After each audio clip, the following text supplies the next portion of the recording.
Welcome to another episode of Unmuted. I'm here with Tiago Rodrigues, the CEO of the Wireless Broadband Alliance.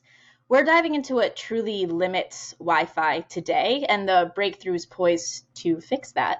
Smarter coordination, 6 gigahertz seamless onboarding, AI-driven optimization, and how all these shifts will redefine Wi-Fi's role across homes, enterprises, and large venues. So Tiago, welcome, and thank you so much for joining me. Yes, thank you, Catherine. Always a pleasure to be with you. And once more, thank you for the invitation to be on this session. Yeah, totally. I know I've talked to you a lot about Wi-Fi over the past several Yes. years. Always a great resource. And my first question for you today is, what would you say the biggest misunderstanding about Wi-Fi performance is? And what should people know about where the bottlenecks really are? Yeah, that's an interesting discussion to have. And I will come from, let's put it more from a user perspective. And I see two huge bottlenecks. One, and somehow they are interrelated. One is definitely coverage. Many times in our houses or our offices and whatever public locations that we go, we expect not optimal coverage everywhere. So that many times create a huge challenge because some areas are not covered and somehow that creates a huge frustration. The other one is about latency.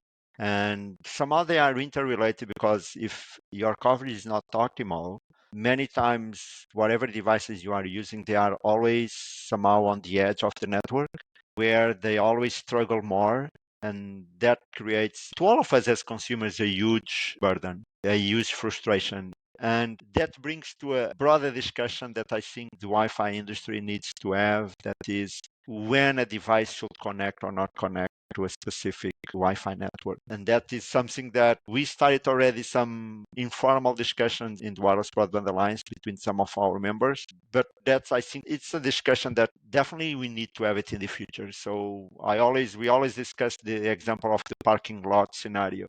So I arrive to a supermarket, I park my car, suddenly I get out of my car, my device immediately can detect SSID, but the coverage is low, the RSSI signals are low, but my device connects anyway, and then I'm no longer on cellular, I am with bad Wi-Fi, and then I become frustrated. And then as I walk into the supermarket, I enter the supermarket, I go get into a good coverage area, speeds, latency is all good, and then I have a good experience. But creates that very frustrated experience in some use cases. You know, it's funny you use the supermarket as an example because I swear to you, I do not get service ever in my supermarkets. There's like the hard, which is annoying because I'm trying to like look up recipes or something. So it's like Yeah. I would just love to be able.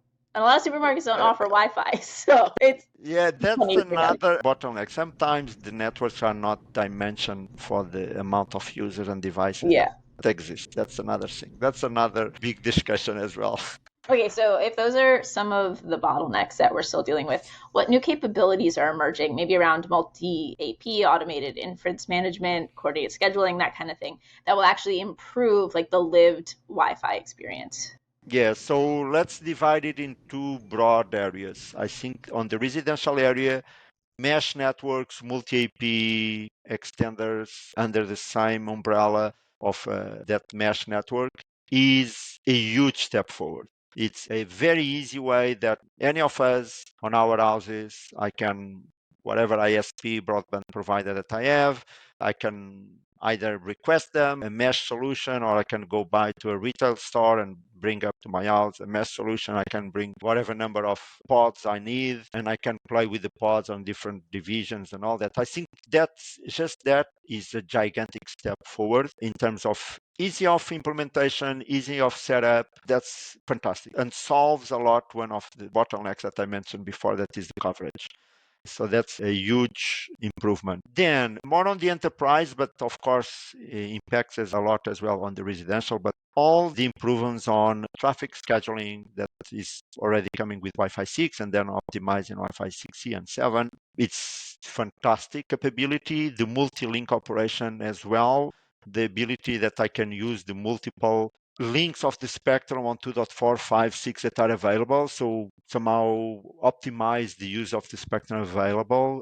Those type of capabilities are gigantic step forward to reduce latency. And if I reduce latency, in general, people will have a much better experience. Of course, taking in consideration that the network is dimensioned for the number of devices that are available and all that, but those type of capabilities that are coming, for example, on Wi-Fi 7, definitely will help everything that is video calls or gaming or, I don't know, XR type of services. All that will have a much better experience because you have much lower latency, and that creates a super interesting experience.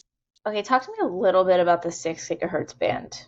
I know that Ooh. adoption has been fragmented, so I actually kind of want to leave this question a little open-ended and not really ask you anything specific about it because I've been talking about so much about this band lately that I'm like almost out of questions. Really, just like, what do you want to say about the 6 gigahertz band right Yeah, now? it's a very hot topic, and everyone knows there is a division into the industry. There is some special the seller players who like to have this 6 gigahertz spectrum for whatever services, and of course, Wi-Fi industry would love to have this spectrum as well, the entire 6 gigahertz band to us. So that's let's put that discussion apart because I don't think there is a clear solution for that. Is two very opposite views of the world.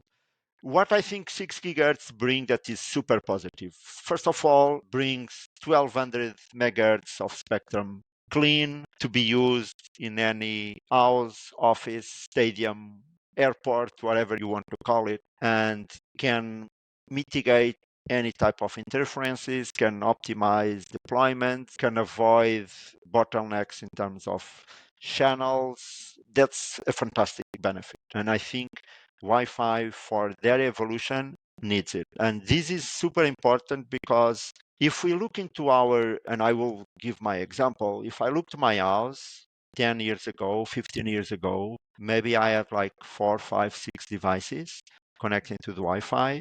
Today, between the entire family, and we are a family of 4, we may have like 40 devices. So we multiplied almost by 10 the number of devices. And my neighbors did the same, and the other neighbors on the other side did the same. So the demand for that spectrum and the risk of having interferences between all these devices that everyone is having all the time, it's super critical. So more spectrum is fundamental. Then the other big benefits that I see, especially for the enterprises, is the ability to be much more flexible and play with the dimension of the channel. So we can have more 80 megahertz channel or even 160 megahertz channel to do whatever it's needed to be done more on the enterprise level. So we are not stuck to the 20 megahertz channel, and we can to new use cases, new utilizations of Wi-Fi and provide more gigabit speeds, lower latency, and all that. Yeah. And for me, those are two big benefits that are coming with the extra 6 gigahertz band for Wi-Fi. What would you say that broadband providers are doing well or not well in how they integrate Wi-Fi with their access networks? Or what should change about their approach?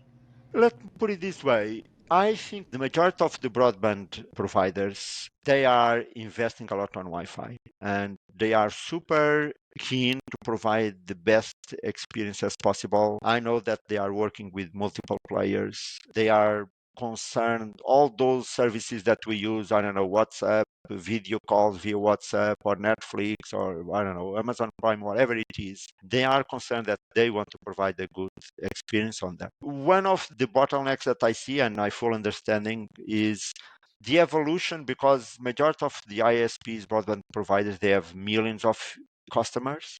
So migrate from a Wi-Fi 5 to Wi-Fi 7 type of technology is not something that we can do in one day. So there is a migration path. And what I can say on a positive side, and I want to see positiveness on this, is many of these broadband providers, including mainly in US, they are all already looking to, okay, let me deploy Wi-Fi 7, let me deploy Wi-Fi 6, and new houses, new customers, or when I need to update, I don't know, whatever residentials, I can bring the new boxes, the new technology. So I think that is super positive.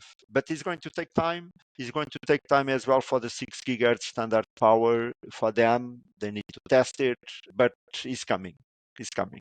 Okay, good. Mostly positive. To finish us off here, what's the one thing you wish policymakers, enterprises, or the broader tech ecosystem better understood about the future of Wi-Fi? Wow, that's a very political question. What I used to say, and I think by the end of 2024, there was really some super interesting statistics from the Open Signal research company. I think it's all these policymakers, regulators, enterprises, all these giant techs, they really need to understand that Wi-Fi is the primary infrastructure to provide wireless broadband connectivity for the digital economy. Like I said, Opal Signal research told us that 90% of smartphone data goes through Wi-Fi. Now imagine laptops, cameras, whatever we have on our houses, tablets, TVs, then is not 90%, maybe it's 96 or 97. So I think it's time that the industry and the entire broadband ecosystem to understand that, yes, Wi-Fi is the infrastructure for the digital economy. Of course, we need cellular. We need now, there is the hype of satellite. Of course, we need satellite once we don't have any other connectivity. But Wi-Fi is the baseline infrastructure that gives the huge broader digital economy connectivity.